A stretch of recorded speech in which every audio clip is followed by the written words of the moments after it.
ಎಲ್ರಿಗೂ ನಮಸ್ಕಾರ. ನಾವಿವತ್ತು ದೇಹಕ್ಕೆ ತುಂಬಾ ಆರೋಗ್ಯವಾಗಿರುವಂಥ ಈ ಹೆಸರು ಕಾಳಿನ ರೈಸನ್ನು ಯಾವ ರೀತಿ ಮಾಡಬೇಕಂತ ನೋಡೋಣ.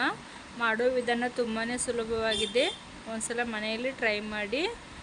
ಮೊದಲಿಗೆ ನಾವಿಲ್ಲಿ 1 ಲೋಟ ಆಗುವಷ್ಟು ರೈಸನ್ನು ಚೆನ್ನಾಗಿ ಅಕ್ಕಿನ ವಾಶ್ ಮಾಡಿ ತೊಗೊಂಡಿದ್ದೀವಿ. ನೆಕ್ಸ್ಟು 1 ಆಲೂಗಡ್ಡೆ, 1 ಟೊಮೆಟೊ ಹಣ್ಣು, ಸ್ವಲ್ಪ ಕರಿಬೇವು ಸೊಪ್ಪು, 1 ಬೌಲ್ ಆಗುವಷ್ಟು ಹೆಸರು ಕಾಳನ್ನು ತೊಗೊಂಡಿದ್ದೀವಿ. ನಾವಿಲ್ಲಿ 1 ಲೋಟ ಚಿಕ್ಕ ಲೋಟ ರೈಸ್ಗೆ ಅರ್ಧ ಬೌಲ್ ಆಗುವಷ್ಟು ಹೆಸರು ಕಾಳು ತೊಗೊಂಡಿವಿ. ಸ್ವಲ್ಪ ಕೆಂಪು ಮೆಣಸು ಮತ್ತು 2 ಈರುಳ್ಳಿ, ಸ್ವಲ್ಪ ವಾಶ್ ಮಾಡಿ ಕೊತ್ತಂಬರಿ ಸೊಪ್ಪನ್ನು ತೊಗೊಂಡಿದ್ದೀವಿ. ಸ್ವಲ್ಪ ಧನಿಯಾ ಪೌಡ್ರು, ಇಲ್ಲಿ ರೈಸ್ ಮಸಾಲೆನ 1 ಟೇಬಲ್ ಸ್ಪೂನ್ ಆಗುವಷ್ಟು ಯೂಸ್ ಮಾಡ್ತಾಯಿದ್ದೀವಿ. ಇವಾಗ ಮಾಡೋ ವಿಧಾನ ನೋಡೋಣ. ಮೊದಲಿಗೆ ಒಂದು ಕುಕ್ಕರನ್ನು ಇಟ್ಕೊಂಡು ಸ್ವಲ್ಪ ಎಣ್ಣೆ ಹಾಕಿ, ನೀವು ಎಣ್ಣೆ ಮತ್ತು ತುಪ್ಪ ಎರಡನ್ನೂ ಸಹ ಸೇರಿಸ್ಕೋಬೋದು. ತುಪ್ಪ ಇಷ್ಟಪಡಲ್ಲ ಅಂದರೆ ಜಸ್ಟ್ ಎಣ್ಣೆಯಲ್ಲೇ ಮಾಡ್ಕೋಬೋದು. 1/4 ಚಮಚ ಆಗುವಷ್ಟು ಜೀರಿಗೆ ಮತ್ತು ಸಾಸಿವೆನ ಹಾಕ್ಕೊಳ್ಳಿ. ಈ ರೀತಿ ಸ್ವಲ್ಪ ಫ್ರೈ ಆದ ನಂತರ 3 ಲವಂಗ,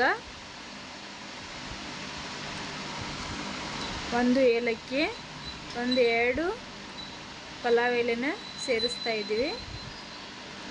ನೆಕ್ಸ್ಟು ಕಟ್ ಮಾಡಿ ತೊಗೊಂಡಿರುವಂಥ ಕೆಂಪು ಮೆಣಸು ಮತ್ತು ಈರುಳ್ಳಿನ ಚೆನ್ನಾಗಿ ಹಸಿ ವಾಸನೆ ಹೋಗೋವರೆಗೂ ಸ್ವಲ್ಪ ಫ್ರೈ ಮಾಡ್ಕೋಬೇಕಾಗತ್ತೆ. ಇಲ್ಲಿ ನೀವು ಖಾರ ಜಾಸ್ತಿ ತಿನ್ನೋರಾಗಿದ್ದರೆ ನೀವು ಕೆಂಪು ಮೆಣಸು ಯೂಸ್ ಮಾಡ್ಕೋಬೋದು, ಇಲ್ಲ ಹಸಿಮೆಣಸು ಕೂಡ ಹಾಕೋಬೋದು.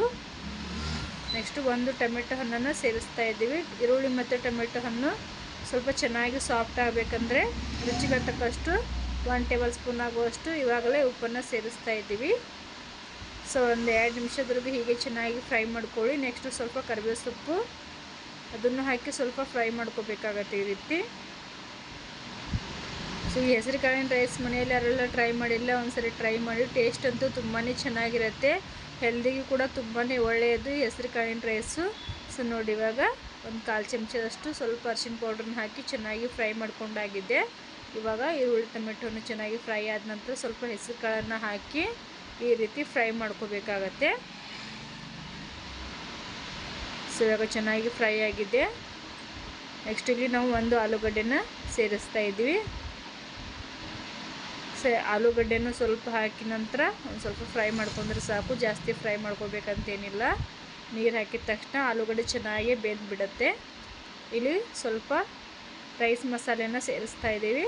ರೈಸ್ ಮಸಾಲೆ ಹಾಕೋದ್ರಿಂದ ಈ ಹೆಸರು ಕಾಳಿನ ಪಲಾವು ತುಂಬಾ ಟೇಸ್ಟಿಯಾಗಿ ಬರುತ್ತೆ. ಸ್ವಲ್ಪ ಧನಿಯಾ ಪೌಡ್ರನ್ನ ಸೇರಿಸ್ತಾ ಇದ್ದೀವಿ ಅದಕ್ಕೆ. ಒಂದ್ಸರಿ ಚೆನ್ನಾಗಿ ಮಿಕ್ಸ್ ಮಾಡಿ.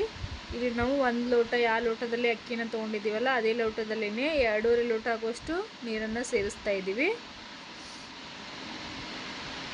ಒಂದ್ಸರಿ ಚೆನ್ನಾಗಿ ಈ ರೀತಿ ಮಿಕ್ಸ್ ಮಾಡಿ.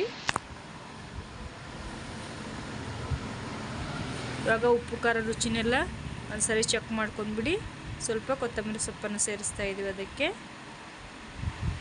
ಒಂದ್ಸರಿ ಚೆನ್ನಾಗಿ ಮಿಕ್ಸ್ ಮಾಡಿ ಈ ರೀತಿ. ಫ್ರೆಂಡ್ಸ್, ನೀವೇನಾದರೂ ನಮ್ಮ ಚಾನಲಲ್ಲಿ ಯಾರಾದರೂ ಫಸ್ಟ್ ಟೈಮ್ ಹೊಸದಾಗಿ ನೋಡ್ತಾ ಇದ್ದೀರಾ ಅಂದರೆ ಈ ಚಾನಲನ್ನು ಸಬ್ಸ್ಕ್ರೈಬ್ ಮಾಡ್ಕೊಳ್ಳಿ. ಪಕ್ಕದಲ್ಲಿರೋ ಬೆಲ್ ಬಟನ್ನು ಕೂಡ ಕ್ಲಿಕ್ ಮಾಡಿ, ಲೈಕ್ ಮಾಡಿ, ಶೇರ್ ಮಾಡಿ, ಫ್ಯಾಮಿಲಿ ಫ್ರೆಂಡ್ಸ್ಗೆಲ್ಲ ಶೇರ್ ಮಾಡಿ, ಕಮೆಂಟ್ಸ್ ಕೂಡ ಮಾಡ್ಬೋದು. ಇವಾಗ ಚೆನ್ನಾಗಿ ವಾಶ್ ಮಾಡಿ ತೊಗೊಂಡಿರುವಂಥ ರೈಸನ್ನು ಇದಕ್ಕೆ ಹಾಕ್ತಾಯಿದ್ದೀವಿ. ಸರಿ ಚೆನ್ನಾಗಿ ಈ ರೀತಿ ಮಿಕ್ಸ್ ಮಾಡಿಬಿಟ್ಟು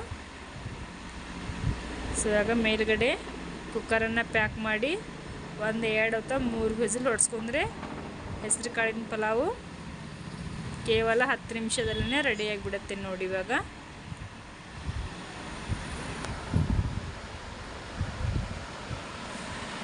ನೋಡಿ ಫ್ರೆಂಡ್, ಕಂಪ್ಲೀಟಾಗಿ ಹೆಸರು ಕಾಳಿನ ಪಲಾವು ರೆಡಿಯಾಗಿದೆ. ಎಲ್ರಿಗೂ ಈ ವಿಡಿಯೋನ ನೋಡಿದವ್ರಿಗೆ ಎಲ್ಲರಿಗೂ ಧನ್ಯವಾದಗಳು.